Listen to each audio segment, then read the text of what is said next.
Kau tidak pernah meninggalkan kami Tuhan. Kau Tuhan yang tidak pernah gagal menepati setiap janji-janji-Mu dalam kehidupan kami. Kami mau lebih lagi menikmati segala kebaikan Tuhan. Sebab kami tahu Kau Tuhan yang tidak pernah meninggalkan kami. Allah Immanuel, Allah selalu beserta kami.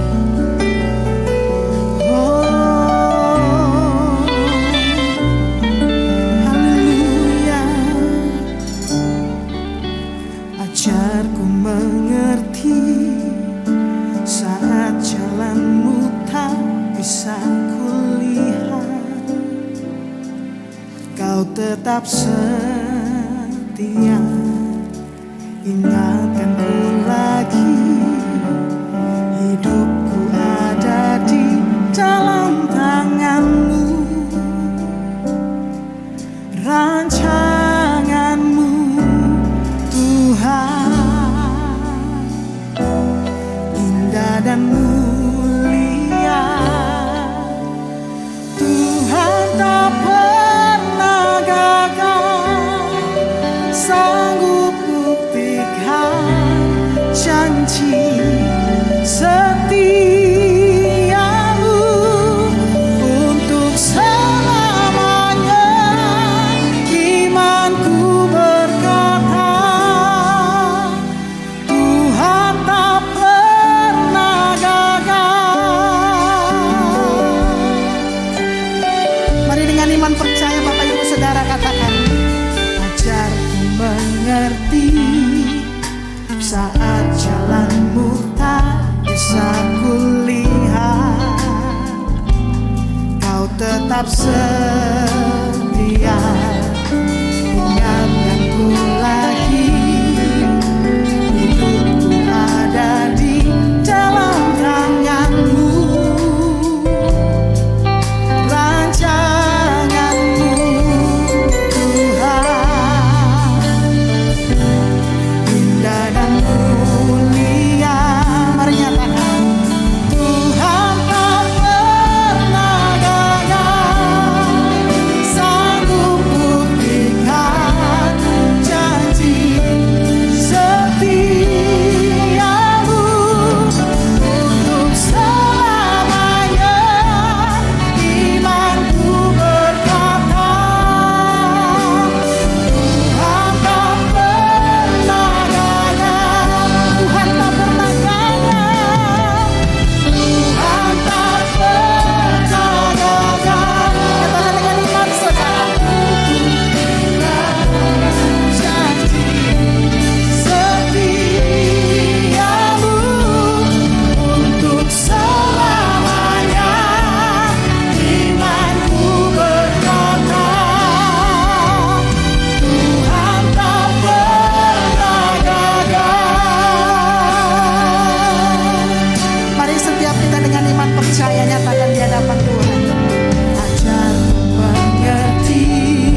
Shalom ibu-ibu, saya akan membawakan firman Tuhan dengan judul Dasar yang Kokoh. Matius 7 ayat 24 sampai 27.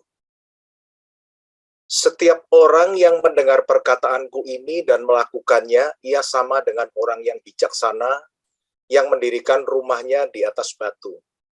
Kemudian turunlah hujan dan datanglah banjir. Lalu angin melanda rumah itu, tetapi rumah itu tidak rubuh sebab didirikan di atas batu. Tetapi setiap orang yang mendengar perkataanku ini dan tidak melakukannya, ia sama dengan orang yang bodoh, yang mendirikan rumahnya di atas pasir. Kemudian turunlah hujan dan datanglah banjir, lalu angin melanda rumah itu, sehingga rubuhlah rumah itu dan hebatlah kerusakannya. Nah, dalam firman Tuhan ini kita melihat bahwa ini berbicara tentang sebuah rumah yang didirikan di atas dua dasar, yaitu dasar yang pertama adalah batu dan dasar yang kedua adalah pasir, saudara. Nah, kita akan lihat ini berbicara dasar yang kokoh, saudara. Nah, ini adalah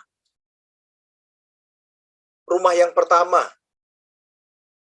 Kalau saudara lihat itu ada rumah ya, warna hitam itu rumah, yang warna marun itu tanah, dan yang bulat-bulat itu batu ya. Jadi gambar yang sebelah kiri itu tidak ada biru-birunya karena yang biru-biru itu adalah air atau banjir. Jadi ini berbicara tentang bangunan rumah yang pertama yang disebutkan ayat 24 dan 25 tadi.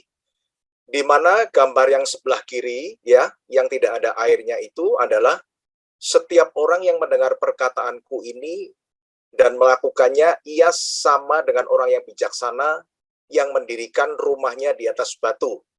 Nah, kemudian gambar yang kanan yang ada airnya itu adalah ayat yang ke-25. Kemudian turunlah hujan dan datanglah banjir, lalu angin melanda rumah itu, tetapi rumah itu tidak rubuh sebab didirikan di atas batu. Nah, ibu-ibu, ini adalah rumah yang pertama. Rumah yang fondasinya adalah batu, dan ketika banjir datang, rumah ini tetap kokoh karena dasarnya kokoh, kuat sekali ya. Kita akan lihat pada slide selanjutnya, ini rumah yang kedua. Nah, saudara lihat, ini rumah didirikan tidak ada dasarnya batu. Jadi ini rumah ini cuma diletakkan di atas pasir saja. Rumah yang sebelah kiri itu yang belum kena banjir. Rumah yang sebelah kanan yang ada biru-birunya itu yang sudah kena banjir. Dan saudara lihat ketika kena banjir itu rumah itu sudah hanyut alias rubuh, rusak. Rumah yang kiri itu yang belum kena banjir itu kita dapat lihat pada ayat yang ke-26. Tetapi setiap orang yang mendengar perkataanku ini dan tidak melakukannya, ia sama dengan orang yang bodoh yang mendirikan rumahnya di atas pasir. Kemudian gambar yang kanan yang ada airnya, banjirnya itu kita bisa baca pada ayat yang ke-27. Kemudian turunlah hujan dan datanglah banjir, lalu angin melanda rumah itu sehingga rubuhlah rumah itu dan hebatlah kerusakannya. Ya, jadi ini dua rumah berbeda ya. Jadi yang satu dasarnya batu, kena banjir kuat. Yang satu dasarnya pasir, kena banjir, rumahnya rusak. Baik, kita akan lihat slide selanjutnya. Nah, saudara, ada perbedaan antara rumah yang didirikan di atas dasar batu dan dasar pasir.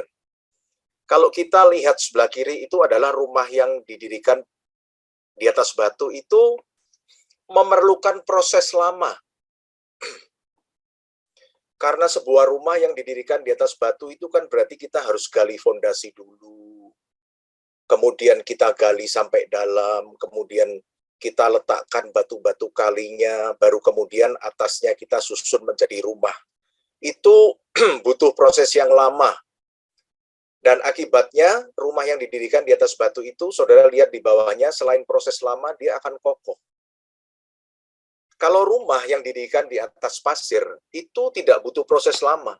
Cepat aja bangun rumah di atas pasir kan. Itu berbicara instan, tidak ada prosesnya, saudara. Dan risikonya adalah rumah itu kalau ada banjir pasti rubuh. Jadi itu perbedaan antara rumah yang didirikan di atas batu dan pasir ya. Yang di atas batu itu prosesnya lama, kokoh. Yang didirikan di atas pasir itu instan, nggak butuh proses lama, tetapi nanti waktu kena banjir dia akan rubuh. Baik, kita lihat slide selanjutnya. Nah, ibu-ibu, jadi firman Tuhan di dalam Matius 7 ayat 24 sampai 27 itu untuk menggambarkan sebetulnya kehidupan atau keluarga Kristen. Rumah di sini itu menggambarkan sebuah keluarga. Bagaimana sebuah rumah dibangun, demikian juga sebuah keluarga juga harus dibangun. Dan batu itu berbicara tentang dasar. Kalau saudara tadi lihat, itu dasarnya untuk rumah itu adalah batu dan pasir. Tetapi dasar untuk sebuah rumah tangga itu dibangun, itu dasarnya adalah melakukan firman Tuhan atau hanya mendengar saja. Saya akan ajak balik kita kepada slide yang kedua dan ketiga. Nah, saudara lihat, setiap orang yang mendengar perkataanku ini dan melakukannya, berarti pelaku firman ya, dia dengar dan dia melakukan, ia sama dengan orang bijaksana yang mendirikan rumah di atas batu.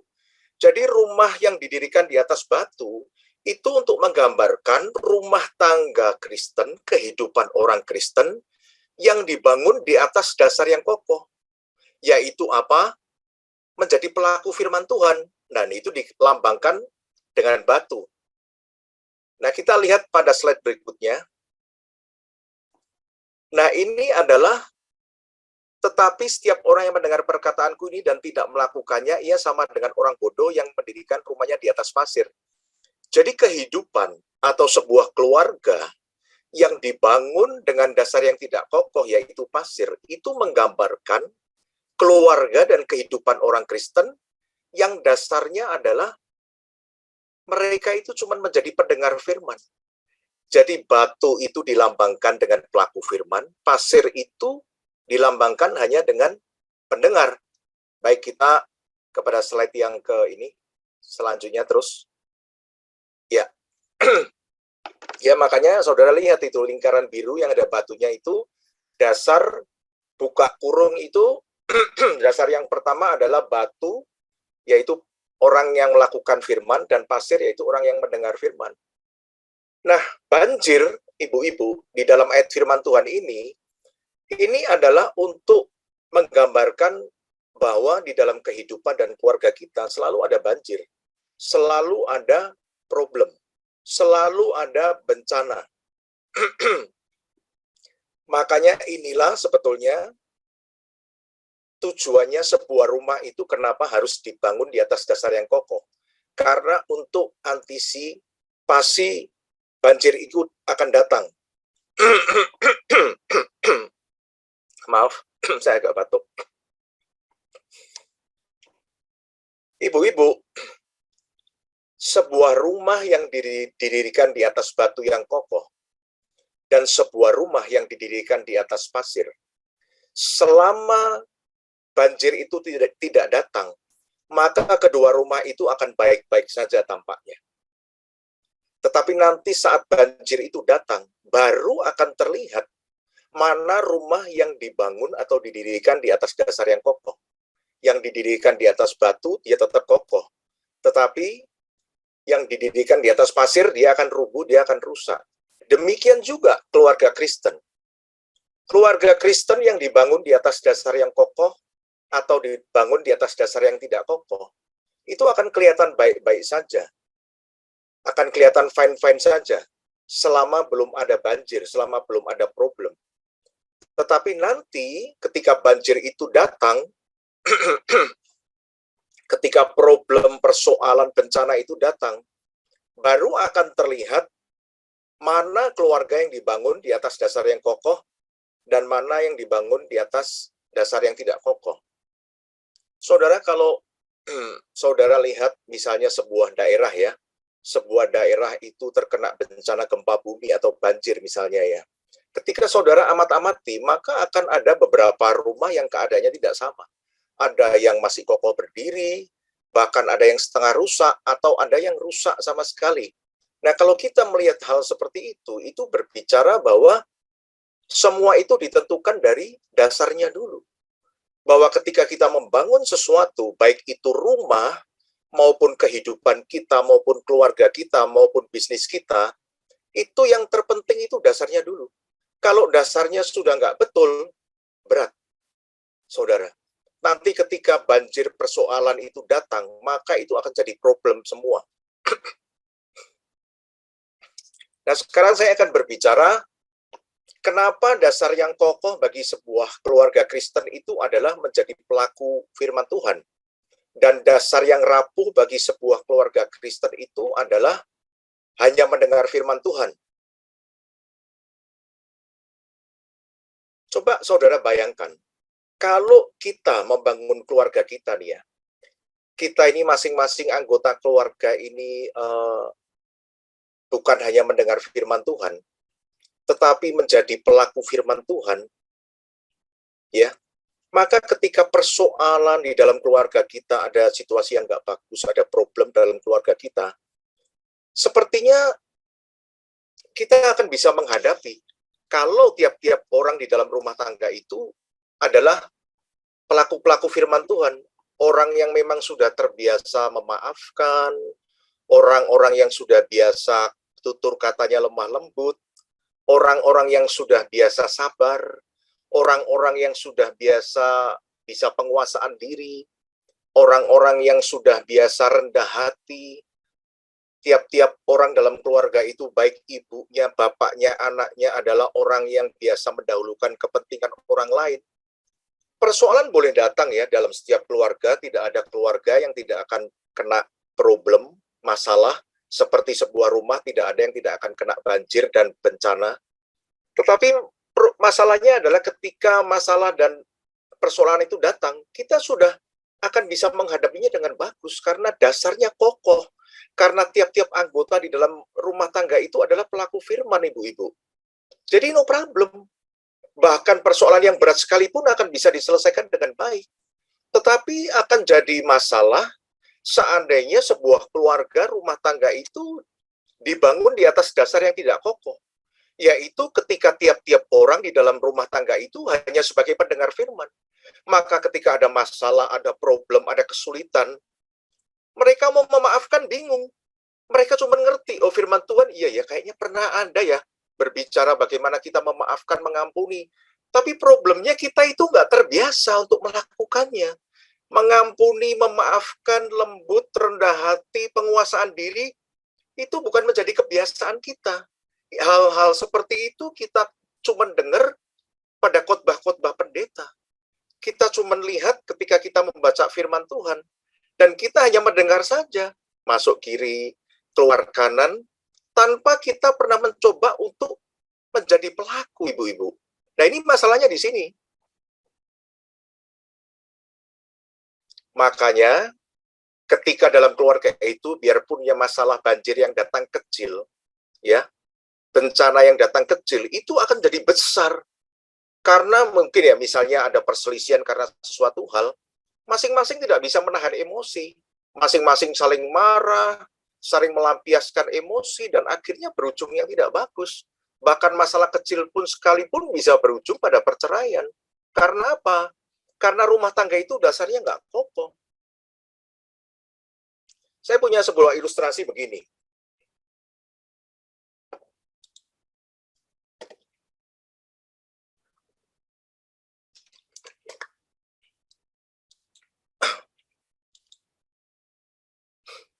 Kalau kita tahu olahraga renang,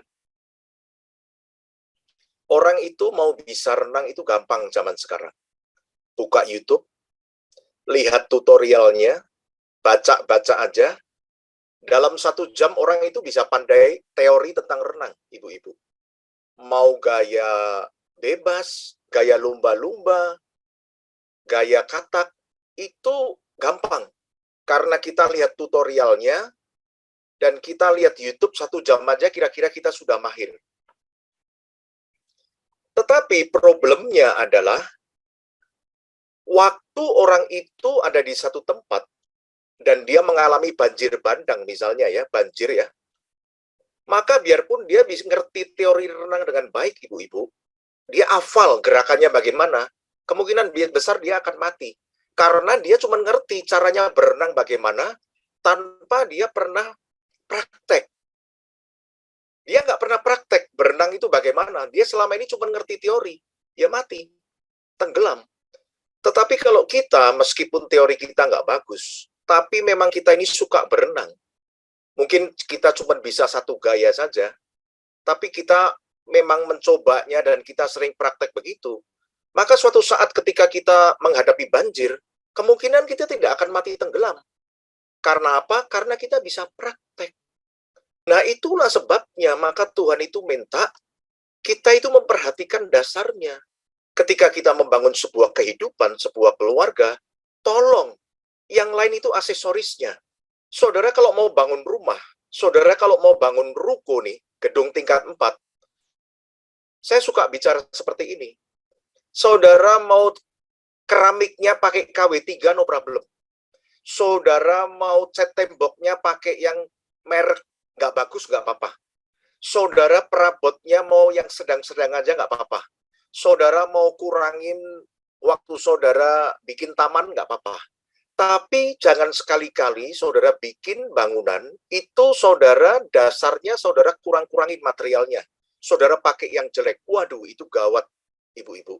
Itu nanti kalau rumah itu sudah berdiri misalnya, dan itu mungkin kena gempa, rumah itu tidak akan kuat. Dan kalau sudah rubuh seperti itu, kita harus merombaknya itu bukan dari bangunan lantai 2 atau 3-nya, tetapi yang dirombak itu adalah harus dari dasarnya dulu. Dari dasarnya dulu. Karena dasarnya ini yang berbicara yang penting, bagaimana sebuah rumah itu bisa bertahan melewati bencana atau tidak.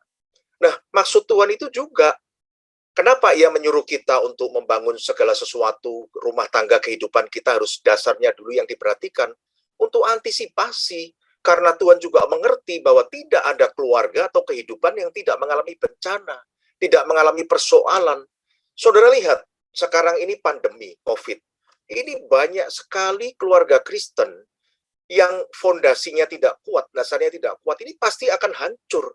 Karena apa? Ini nggak main-main. Masalah dari hilang uang, hilang pekerjaan, kemudian yang tadinya nggak pernah ketemu tiap hari, sekarang ketemu tiap hari, mulai kelihatan sifatnya masing-masing. Lah ini kalau tiap-tiap orang bukan menjadi pelaku firman Tuhan, ya, bukan orang yang punya refleks untuk sabar, bukan orang yang punya kebiasaan sehari-hari untuk mengampuni, untuk mengalah, ya, untuk tidak mengungkit-ungkit, untuk tidak minta dilayani gitu ya. Waduh, saudara repot. Ini akan jadi pertikaian besar dalam rumah tangga. Dan akhirnya bisa berujung fatal juga. Makanya, saudara, sebetulnya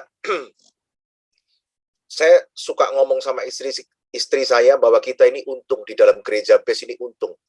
Mungkin selama ini kita bingung, ya ampun ini dari tahun ke tahun sudah hampir 10 tahun yang diomong mega project, terus mengampuni, sabar, lemah lembut, rendah hati, tiap hari disuruh praktek dari Senin sampai Minggu, kembali Senin dari Minggu lagi disuruh praktek. Sebetulnya awalnya kita juga berpikir untuk apa seperti ini. Tetapi melalui firman ini kita jadi mengerti. Rupanya kita ini sedang diajak untuk membangun suatu dasar yang kokoh. Bagaimana dengan akhirnya kita ini dilatih untuk menjadi pelaku firman, ibu-ibu. Nggak pernah kan kebayangkan oleh kita kan, bahwa kehidupan kita ini sedang dirubah oleh gereja ini. Dari yang awalnya dasarnya rumah tangga kita, keluarga kita adalah kita hanya menjadi pendengar firman, berarti kita sedang mendirikan rumah tangga kita, keluarga kita di atas dasar pasir. Sekarang ini sedang diajak berubah. Dasarnya sedang diajak untuk berbenah. Bagaimana kita nantinya ini akan membangun sebuah keluarga ini dengan dasar yang kokoh, yaitu di atas batu. Yaitu apa? Kita masing-masing itu menjadi pelaku firman Tuhan.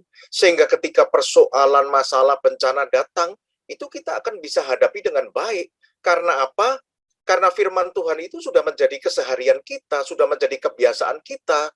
kita sudah biasa untuk melakukan firman Tuhan ini karena kita sering praktek, kita sering melakukan, kita sering berlatih, kita sabar itu ya awalnya menjadi susah untuk kita lakukan, akhirnya jadi kebiasaan kita juga loh. Kita ini nggak sadar, nanti gunanya apa yang bertahun-tahun karakter Kristus ini kita praktekkan, ibu-ibu, gunanya ya seperti saat ini, ketika banjir itu datang, ketika pandemi, coba lihat ini 2 tahun lebih, ini nggak main-main loh. Setiap rumah yang dasarnya tidak kokoh, keluarga yang tidak kokoh, pasti berantakan.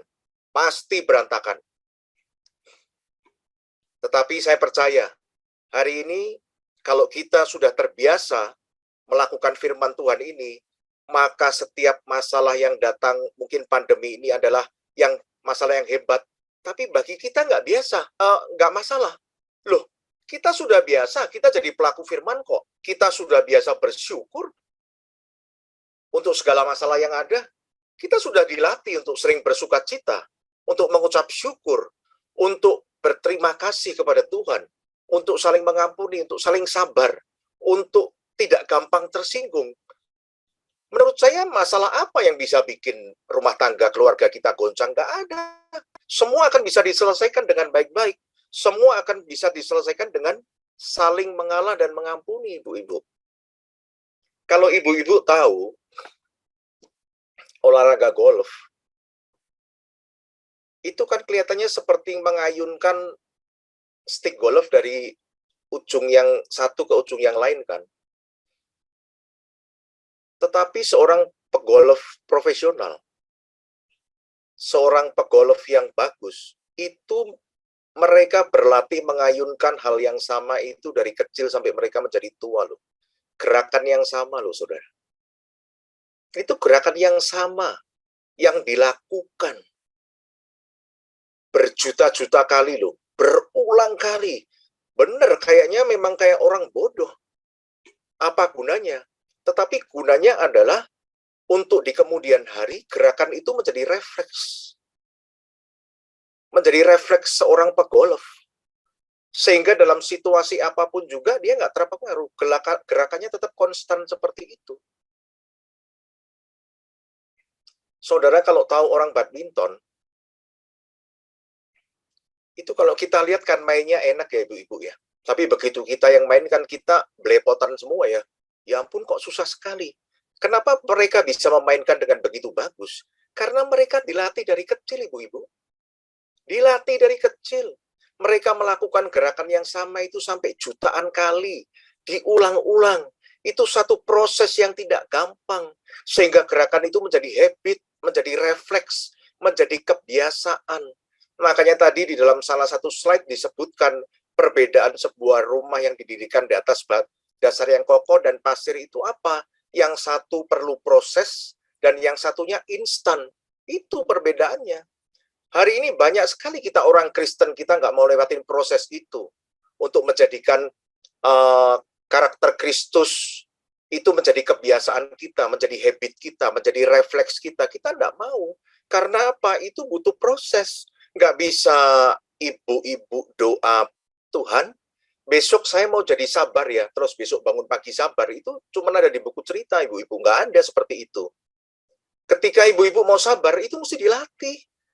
Karena apa? Karena dari kecil sampai kita tua begini, refleks kita, habit kita, kebiasaan kita adalah emosi, tersinggung, gampang marah, itu adalah pasir di mana kita mendirikan kehidupan kita ya di atas dasar seperti itu. Gampang tersinggung, gampang marah, gampang terluka, tidak bisa mengampuni, gampang kepahitan, itulah pasir yang kita pakai untuk membangun kehidupan kita. Makanya bagaimana kita bisa tahan menghadapi masalah dan problem ketika itu datang dalam keluarga kita, nggak tahan. Kita nggak biasa mengucap syukur untuk segala keadaan, kita nggak biasa bersuka cita, kita nggak bisa merasakan apa itu yang namanya damai di dalam keadaan yang tidak baik. Itu cuma kita dengar di khotbah-khotbah pendeta aja, karena kita nggak terlatih untuk melakukannya. Nah, hari ini firman Tuhan itu sudah kita dengar, ibu-ibu ya. Jadi kita diingatkan untuk kita membangun kehidupan kita, pekerjaan kita, rumah tangga kita, ingat, biarpun itu butuh proses dan menyakitkan, bangunlah kehidupan kita, rumah tangga kita itu di atas dasar yang kokoh, di atas batu, yaitu apa? Setiap orang di dalam rumah tangga itu harus menjadi pelaku firman. Firman Tuhan itu harus menjadi habit kita. Firman Tuhan itu harus menjadi perilaku kehidupan kita sehari-hari. Firman Tuhan itu harus menjadi refleks kita. Zaman dulu kalau kita mendengar omongan yang tidak mengenakan, refleks kita langsung marah, kita langsung bales. Sekarang ini ketika kita sudah menjadi pelaku firman, ketika karakter Kristus sudah menjadi refleks kita, habit kita, ketika kita mendengar omongan-omongan seperti itu, maka sekarang refleks kita adalah tersenyum, refleks kita adalah kita sabar, dan kita bisa mengampuni, kita tidak terganggu sedikit pun dengan hal-hal seperti itu. Ada masalah apapun di dalam keluarga, ingat ibu-ibu, hari ini kita harus mempraktekkan apa yang selama ini kita sudah pelajari dalam gereja PES yang memang betul-betul itu sangat berguna sekali, yaitu apa? Karakter Kristus, ya. Karakter Kristus yang gembala senior sudah tiap bulan, tiap minggu, tiap tahun sudah mengingatkan kita untuk selalu melatih, mempraktekkan, karena itu adalah batu, itu adalah dasar yang kokoh untuk kita membangun rumah tangga dan keluarga kita, yaitu dengan cara kita menjadi pelaku firman. Cuman itu kok, seperti seorang pegolf, seperti seorang pemain badminton, hanya itulah, mesti dilatih, diulang-ulang, untuk supaya menjadi habit dan refleks kita. Saya percaya akan memberkati kita semua. Mari kita berdoa. Tuhan, kami mengucap syukur untuk firman Tuhan pada malam hari ini, juga untuk fellowship Ladies Devotion ini. Tuhan, Engkau sudah memberkati kami dengan firman-Mu, biarlah Engkau juga memberi kami kekuatan untuk kami menjadi pelaku-pelaku firman, yaitu kami membangun hidup kami, rumah tangga kami, dengan cara kami menjadi pelaku firman Tuhan. Terima kasih, ibu-ibu, mari kita terima berkat dari Tuhan. Terimalah berkat, rahmat, anugerah dari Allah Bapa di surga, di dalam Putra Tunggalnya Tuhan kita Yesus Kristus, dan di dalam persekutuan dengan Roh-Nya yang kudus, sampai nanti Maranatha tiba. Mari kita sama-sama kita akan doa. Bapa kami yang ada di surga, dikuduskanlah nama-Mu, datanglah kerajaan-Mu, jadilah kehendak-Mu di bumi seperti di surga. Berilah kami pada hari ini makanan kami yang secukupnya, dan ampunilah kami akan kesalahan kami, seperti kami juga mengampuni orang yang bersalah kepada kami. Dan janganlah membawa kami ke dalam pencobaan, tetapi lepaskanlah kami daripada yang jahat, karena Engkaulah yang mempunyai kerajaan dan kuasa dan kemuliaan sampai selama-lamanya. Amin. Tuhan Yesus memberkati kita semua.